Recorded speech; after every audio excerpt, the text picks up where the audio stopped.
नरेश मस्के के प्रचार के लिए आज भाजपा की नेता Chitra Wagh Meera road railway station के पास आई है। आज उन्होंने यहाँ पे सभा ली। आप देख सकते हैं सभा में कितने लोग हैं। आपको बता दें कि यहाँ पर उन्होंने एक पत्रकार परिषद भी ली और कुछ सिटी न्यूज के जो कड़े सवाल थे उसका भी उन्होंने जवाब दिया। साथ ही आइए जानते हैं, हिंदू मुस्लिम करने के बाद भाजपा मुस्लिम के मुद्दे पर बैकफुट पर आई है क्या? इस तरीके का सवाल हमने चित्रा वाघ से भी किया था, उन्होंने सफाई दी। साथ ही उद्धव ठाकरे कांग्रेस की गोद में बैठे, उसके ऊपर सिटी न्यूज़ ने ये भी पूछा था कि कांग्रेस के गोद में अगर उद्धव ठाकरे बैठे हैं तो भाजपा भी महबूबा मुफ्ती के साथ में सत्ता में थी। इस पर उन्होंने क्या कहा, सुनिए उनकी जुबानी। पैसे एक मिनट, आप 65 साल का 70 साल का हमेशा आप बोलते आए हो, 10 साल भी तो आपके हैं। कितने दिन आप 65 साल 70 साल की कैसेट बजाएंगे? एक दूसरा सवाल मेरा ये, 80 करोड़ का, एक मिनट, 80 करोड़ आप राशन की बात करते हैं, क्या देश के लिए शोकांति का नहीं है कि 80 करोड़ लोग गरीब है, सरकार को राशन पानी देना पड़ रहा है? आज हथेली पे जिनका खाना है, जो आज खाएंगे कमाएंगे तो खाएंगे। मैं आपको एक किस्सा बताती हूँ। एक माँ मुझे मिली थी महाराष्ट्र में, और वो मुझे कह रही थी कि मुझे मोदी को वोट देना है। और वहाँ पे हमारे प्रत्याशी थे खड़ी, राष्ट्रवादी कांग्रेस पार्टी का हमारा उम्मीदवार। तो उसने मुझे कहा कि अगर मुझे मोदी को वोट देना है और यहाँ पे कमल नहीं है, तो मैंने कहा नहीं, आप खड़ी को वोट दीजिए, वो मोदी को मिलेगा। मैंने उनसे पूछा कि आपको मोदी जी को क्यों वोट देना?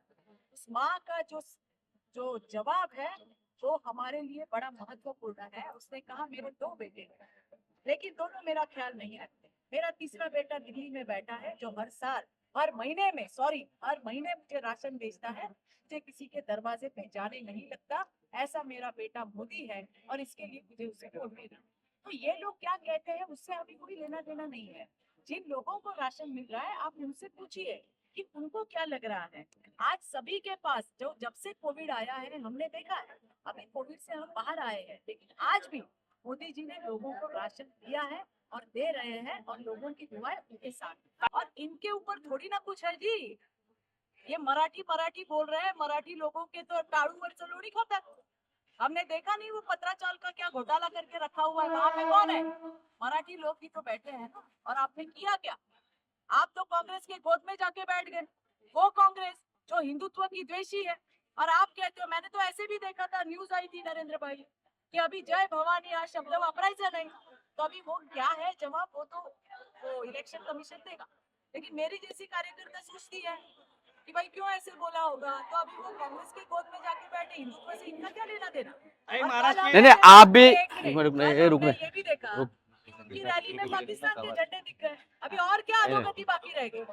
और इसके लिए कोई जरूरत नहीं है उद्धव ठाकरे क्या कहते हैं ये देखने की। ये देश की जनता क्या कहती है, महाराष्ट्र की जनता क्या कहती है, वो हमारे लिए आप कांग्रेस की बात कर रहे हैं, एक मिनट, आप कांग्रेस की बात कर रहे हैं, लेकिन आप क्यों ये बोल रहे हैं कि आप भी महबूबा मुफ्ती के साथ में, कांग्रेस उनके साथ में बैठे और सत्ता चलाई है आपने भी? तो 370 आज नहीं हटता था, वो तभी की स्ट्रेटेजी थी।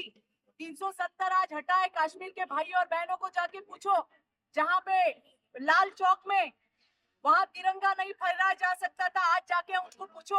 जो हालात बदले हैं ना, वो मोदी जी और अमित भाई के कारण बदले हैं। ये कश्मीर 370 आज हटाने के बाद आप देख रहे हो, ये जो कांग्रेस बोल रही है कि संविधान संविधान, अरे तुम्हारे काल में महामानव डॉक्टर बाबा साहब आम्बेडकर जी का संविधान कश्मीर में नहीं चलता था जी।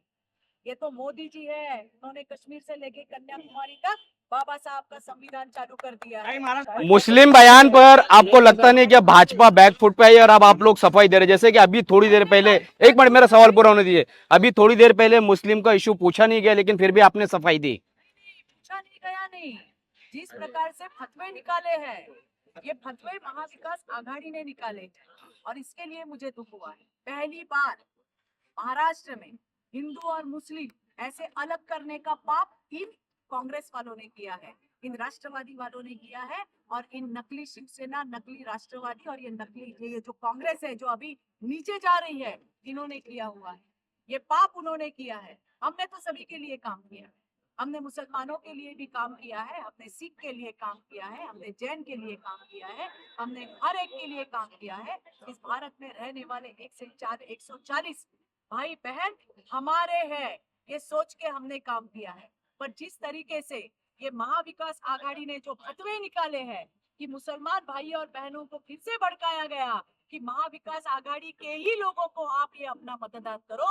इसलिए मुझे आज ये दोहराना पड़ा कि हमें आप मतदान नहीं दोगे तो भी काम हमने आपके लिए किया है और हमारे मोदी जी करते रहेंगे। ताई कल एक ना मिनट। यहाँ पर मुजफ्फर हुसैन जी ने सभा ली थी और सभा में कहा कि महात्मा गांधी जी के हत्यारे हैं आरएसएस। क्या कहना चाहेंगे आप?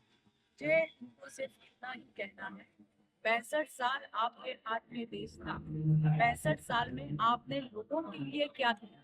अभी ये भड़काने की जो बातें हैं वो आप छोड़ दीजिए। जो आप मुस्लिम वोटों की बात करते हो कि ये हमारी वोट बैंक है, या मुस्लिमों की तरक्की के लिए कभी कुछ कांग्रेस ने किया है? ये मेरा उनको सवाल है। मोदी जी ने आप हमें मतदान दो या मत दो, लेकिन फिर भी हम आपके लिए काम करेंगे। ये सिर्फ कहा नहीं है तो वो कृति में लाने का काम किया है। जैसी बहुत सारी योजनाएं मैं आपको बता सकती हूँ कि मुसलमानों के बच्चे भी IAS IPS होने चाहिए। ये सोच रखने वाले हमारे प्रधानमंत्री नरेंद्र मोदी जी हैं, जिनके लिए फीस के पैसे भी मोदी सरकार दे रही है।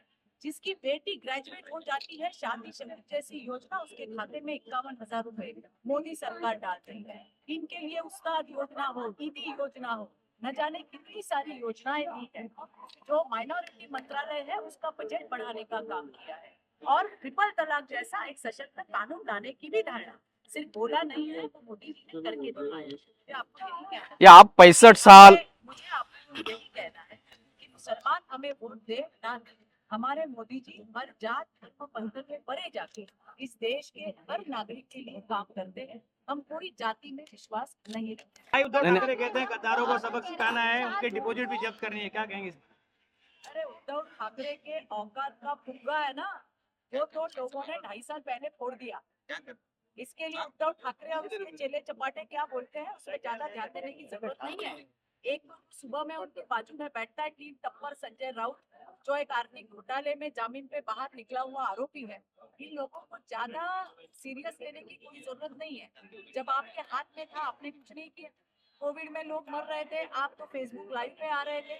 तभी भारतीय जनता पार्टी हो, शिवसेना हो, राष्ट्रवादी हो, सारे नेता रास्ते पे जा रहे थे, लोगों के साथ कर रहे थे। तुम लोगों ने तो लोगों की जड़ी नहीं छोड़ी, तुम लोगों ने तो बॉडी बैग नहीं छोड़े, क्या बात कर रहे हैं? और जो अपनी पार्टी नहीं संभाल सकता, इससे ज्यादा नालायक कौन होगा? और ये उद्धव ठाकरे हमारे नेता को नालायक बोल रहे हैं। देखो ये बात हो, और इसीलिए लोगों ने देखा हुआ है और इनके औकात का मराठीमध्ये लायकीचा फुगा 2.5 वर्षापूर्वीच फोडलेला आहे। त्याच्यामुळे यांना काही फार सिरियस घेण्याची गरज नाही। कि किस तरीके के उन्होंने सवालों के जवाब दिए। इसी तरह की खबरों के लिए मेरे यानी शकील शेख के साथ बने रहे, देखते रहे सिटी न्यूज़ मुंबई।